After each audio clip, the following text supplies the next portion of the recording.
So, this video 5 years ago, I did agree with what Scott had to say. For me, Sonic 2 is a masterpiece. It's one of the greatest 2D platformers of all time. I think it has been surpassed by Mania, though. For me, Mania is the best. I would probably say Sonic 2 is probably the second 2D platformer. It's between Sonic 2 and 3 and Knuckles for second best, but I think Mania surpasses both of them. CD's up there for me as well. So, right, today, we're going to rewatch this video, guys. Let me know what you guys have been up to today. If you guys are doing alright, let me know in the comments below. This is my final upload of the week, if you guys have not heard. I am planning to upload content on this channel Monday, Wednesday, Friday at midnight. And I'm alternating between reaction videos and Castlevania Order of Ecclesia Let's Play. But the reactions, I'm actually alternating between Nostalgia Critic, then someone random, Nostalgia Critic, someone random. Because when I did my last channel, guys, I did a lot of Scott the Woz videos. I want to try and do less Scott the Woz and more Nostalgia Critic. Alright? I want to do more Nostalgia Critic videos. I don't want to just do Caddicarus and Scott the Woz like I did in my last go around. This time, I just want to start doing stuff like Scott the Woz, do a little bit of re-res, do a bit of Nostalgia Critic, do this, do that. Just mix it up a bit. And also, there's a couple of channels that I know Renegades react to that I'm got my eye on. I want to start doing. When I see their videos, I actually want to check. I watched one of them, and I'm like, oh, I want to check the other videos out, which I haven't. I think one of them was Jaden Animations. So anyway, let's get back to Sonic 2 for the Sega Mega Drive / Sega Genesis. Let's go. I forgot to put it on the screen. There we go. Let's go. Hey y'all, Scott here. Say, do you remember when I took a look at the first Sonic the Hedgehog game and realized that it's filled with design flaws and problems? Yep, the fans loved me for saying that. I do kind of agree with him, to be honest. There is some design, little kinks, little quirks in Sonic 1. I do kind of agree. On to Sonic 2. Sonic the Hedgehog 1, the worst first entry in the Sonic the Hedgehog series out there. To be honest, when it comes to Sonic 1, I prefer the 8-bit version. I think the music's superior. Yeah, fight me. I think the 8-bit music in Sonic 1's better than the 16-bit music. Fight me. The more I look back at this one, the more I dislike it. It's not terrible, but its flaws become more and more apparent with time. Zones go on for far too long, level design can be unfair, cheap, and boring at times, and the pacing of the game is just all over the place. Half of the zones are just a slog to go through, and the other half that I think are at the very least decent, my foot isn't really thumping to replay them. Sonic 1 is at its best in the first stage. Like, if I ever want to go through the game again, I'll play through Green Hill Zone. Yep, that's the end of that thought. But who am I kidding? I'll still keep rebuying this game over and over again. Yeah, I'm pretty sure I owned Sonic 1 about 6 times. I owned Sonic 2 about 6 times as well. I have a soft spot for this one. It was the first game I ever owned. I've already droned on and on about this, but I got a Sega Genesis and a copy of Sonic 1 as a hand-me-down from one of my cousins. A few months later, my parents and I were driving home and we stopped by this old record store that also sold retro games. They let me pick out 2 new games for my Genesis, so I chose Ms. Pac-Man and Sonic 2, while also considering picking up Pac-Man 2 The New Adventures, but I'm still alive, so you know that didn't happen. I have just as much nostalgia for Sonic 2 as I did with 1, and a very similar play history as well. Why I love Sonic 2 so much, introduction of Tails. Tails is probably my favourite game character of all time. I don't know why. Like, I love cute Fox characters, like Super Lucky's tail. I love Lucky as a character. Also, Fox McCloud's a badass. I like Fox characters. Don't like Foxy Bingo though. Oh, I can never get past the second zone in the game. Now with the second zone in Sonic 1, Marble Zone, I think that's completely understandable for a 6-year-old to have trouble getting past that level. Yeah, I agree. Chemical Plant in Sonic 2? Yeah, I have no excuse for that one. I've continued to dabble in Sonic 2 over the years, owning an phenomenal collection back in the day. on a good handful of collections. Since I've taken a look back at the first game, I think it's only fair to do the deed with the sequel too. Before we get into the game itself, let's start off with the history of it. Sonic the Hedgehog was a massive success and did everything Sega intended it to do. Giving Sega an iconic mascot, establishing a killer app for the Genesis, creating a character that could rival Nintendo's Mario. Sonic did all of this. Yeah. So obviously, what better game to follow up Sonic the Hedgehog with than a sequel to Sonic the Hedgehog? Sonic 2 was thrown into development around November of 1991 and was headed by an American branch of... Think about it. That game was started development in November of 1991 and released in November of 1992. It only took 1 year to make. Sega, the Sega Technical Institute. Sonic's original creator, Yuji Naka, was fed up with Sega of Japan, quit, and was then later convinced by Mark Cerny, who nowadays is known for his work at Sony, to work at STI. Yeah.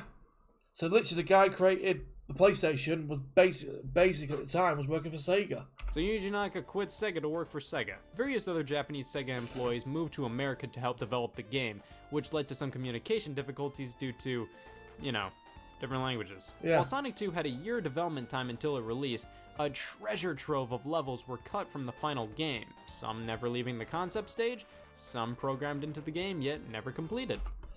Genocide City, Wood Zone, Dust Hill, and Hidden Palace, which was later re-added on the Christian Whitehead version.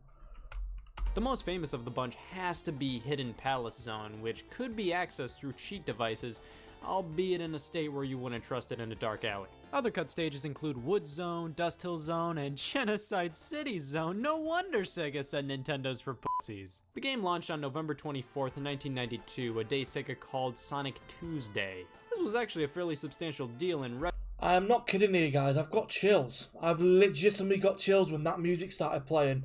The Hidden Palace music. Oh, I've legit get chills. When I hear that song, which is Hidden Palace Zone music, I just get fucking chills. I just get full, and I mean full of nostalgia when I listen to that song. Oh, wow. Retrospect, simply due to the fact that Sega went for a global release of the game, with it releasing the same day in North America and Europe. Even though Sega of Japan decided to release the game a couple days early on the 21st. Regardless, it was still a big deal at the time, but the release was also monumental due to the fact that Then you also had the Game Gear Sonic 2. Fuck that game. It is hard. The Underground Boss, and then you got Sky High, and then you got Aqua Lake. Oh god, my mind's gone blank. Oh, what's after Aqua Lake? Green Hills. Look, by the way, look, I love it. It's if you listen to the music of Green Hills, it's da da da da da da da da da da.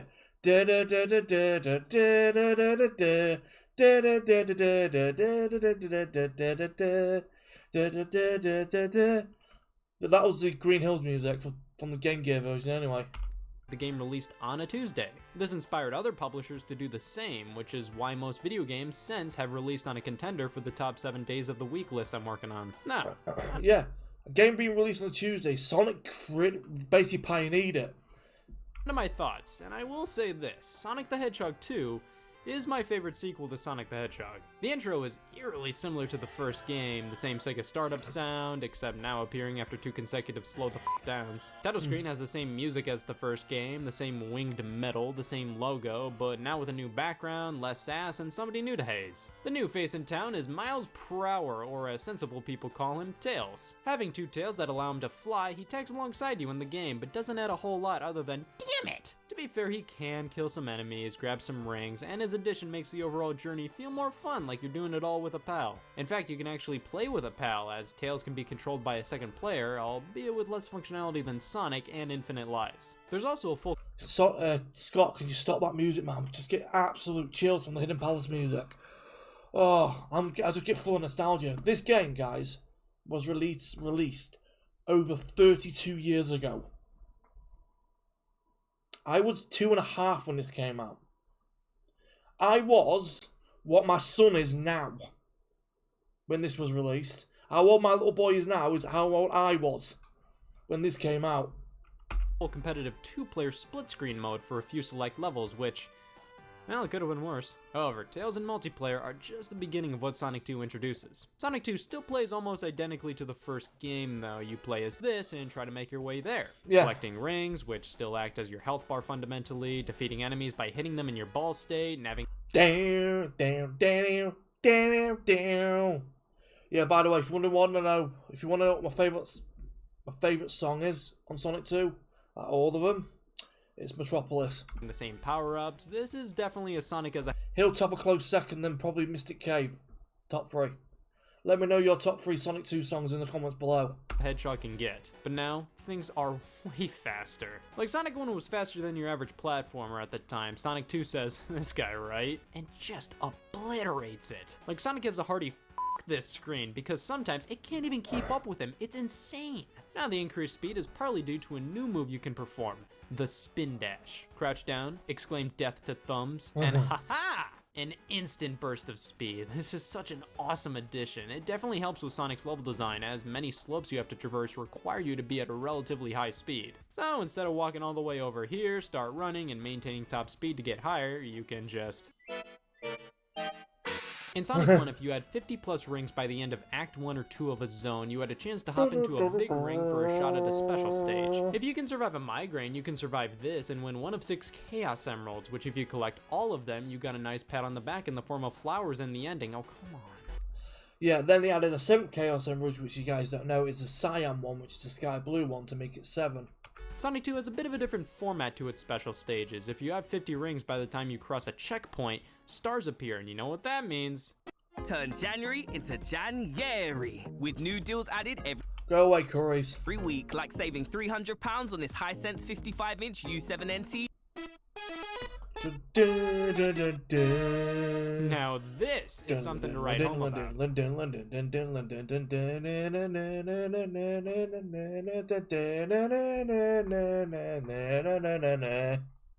I have so many memories of these special stages. I mean, come on, they're 3D.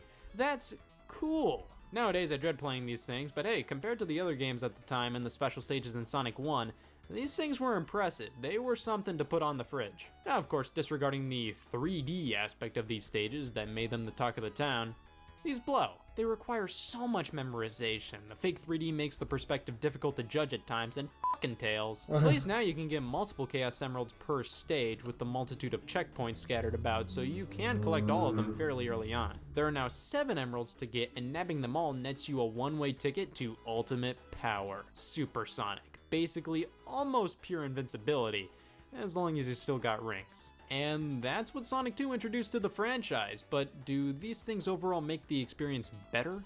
I remember they asked, I forgot his name. It's not Toriyama.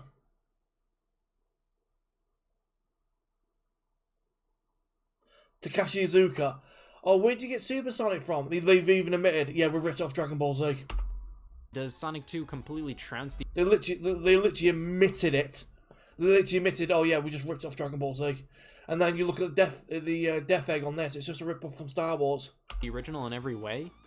Fucking yeah. Yeah. It improves on everything from 1. I legitimately don't know of I agree with, yeah, 2 is a major improvement on 1. anything that 1 does better than 2. The first stage, Emerald Hill Zone, is Green Hill Zone again, but somebody had a wild night with a 152 box of Crayolas. The sheer amount of color in this zone is amazing. Everything just pops, and it's just so nice to look at. A beautiful amount of speed, platforming, alternate paths. It's fantastic fun. Zones now only feature 2 acts rather than 3, which is a godsend. Each act is more fleshed out, and ending it at 2 keeps the zones from becoming stale. They end at just the right moment. The next level, Chemical Plant, spits in the face of everything Sonic 1's second level ever aspired to be. This one keeps on keeping on. It doesn't take away your speed, yet it's obviously more... Sorry if I'm acting all stupid and stuff on this video. I just love the music. I love Sonic's music. I'm sorry.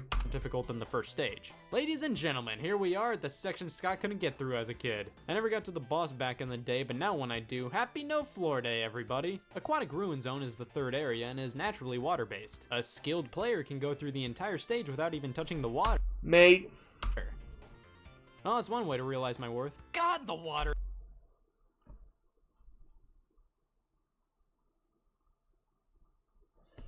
Sorry about that.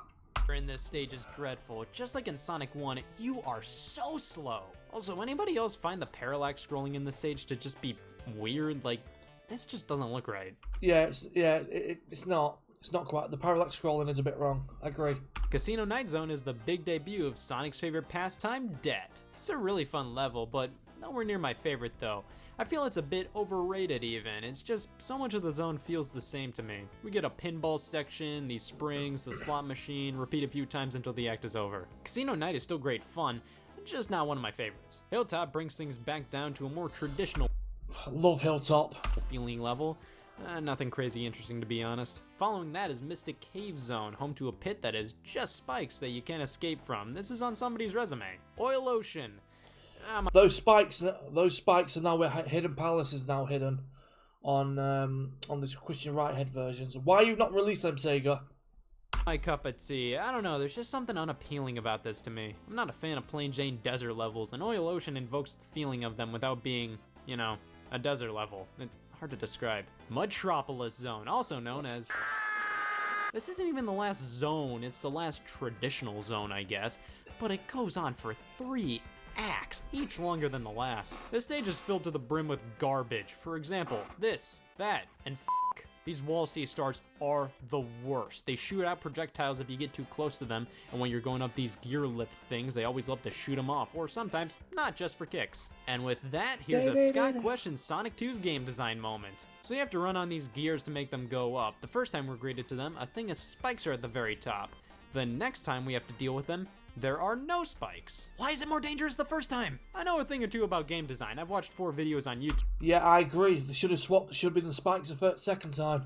about it, so I know it's best to introduce something in a safer area and then rev things up later down the line with things like this. Sky Chase Zone sees us on Tails' plane and we have full control over it, but not have full control over it at the same time. Like, we can move the plane wherever we want, however we have to move Sonic around on the plane to control it, so there's like a second or two where if you want to move to the right of the screen, Sonic has to walk over to the far right of the plane. It's just no fun to control, to be honest. Wing Fortress Zone takes place immediately after Sky Chase and we start end. How was I supposed to know this wasn't just a cutscene and I actually had to jump off? This isn't the time to be pulling this kind of garbage. We're at the very end of the game. This stage makes me wake up in a cold sweat while I'm playing somehow. Every step you take in this stage feels like it'll be your last. Like, we have to jump onto these bars and jump off. Yeah. You get PTSD playing that level. And am I the only one who thought there is no way I can make that jump from this? Also...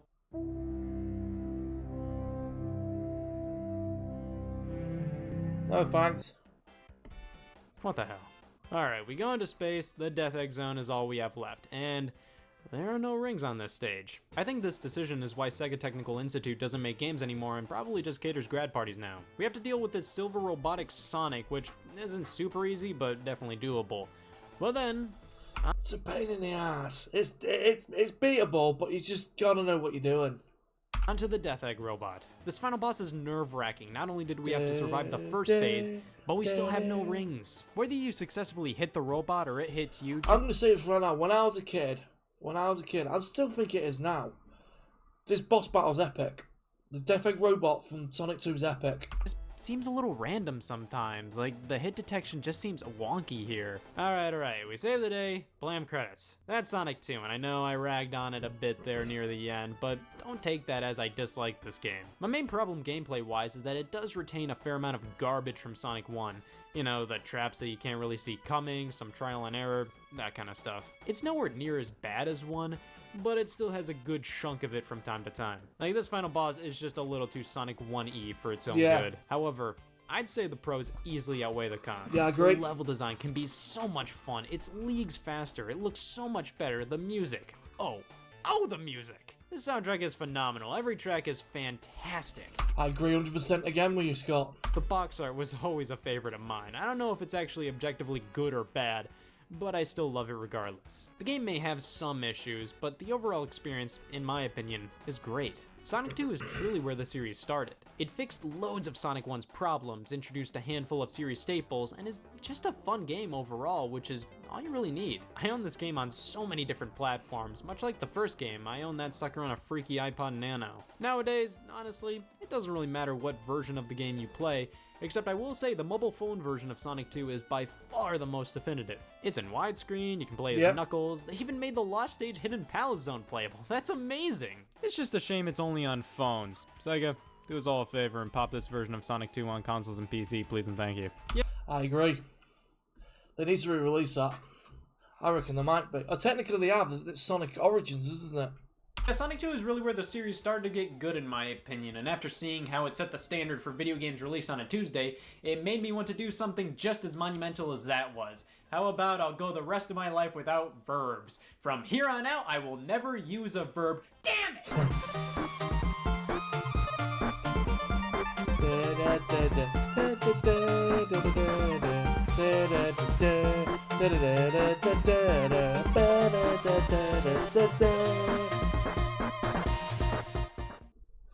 So, that still holds up. I still agree with him. 5 years later, still agree with you, Scott. Agree with you 100%. I agree with you 100%. Sorry, my mate's literally just sent me a message on Facebook telling me there's my GM mode.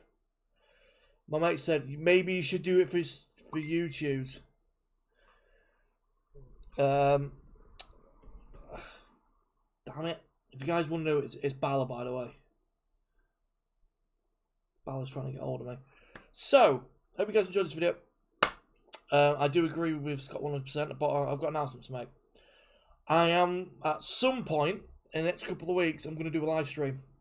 I'm going to take a bunch of Scott Wars videos that I've done in the past, and we're going to do a watch along. Alright? I'm going to do a few Scott Wars watch alongs. And the first one I'm going to do is it's literally on screen right there on the left. I want to do all the E3 ones. That's like an hour, so that'll take about an hour and 35 minutes, so it'll be a short stream. So we'll go through all the E3 ones. What else can we do? The WiiWare ones, we can go through those. So that's the plan for some of the other Scott Wars videos. We're gonna do some watch-alongs. So that'll be it, guys, for this video. If you guys enjoyed it, if you enjoyed this video, don't forget to smash that like button. Don't forget to subscribe. If you are new, have a good one. Look after yourself, and I'll see you guys on my next video. Peace out. Enjoy the rest of your night, guys. Bye bye. See you in a bit, guys. Bye bye.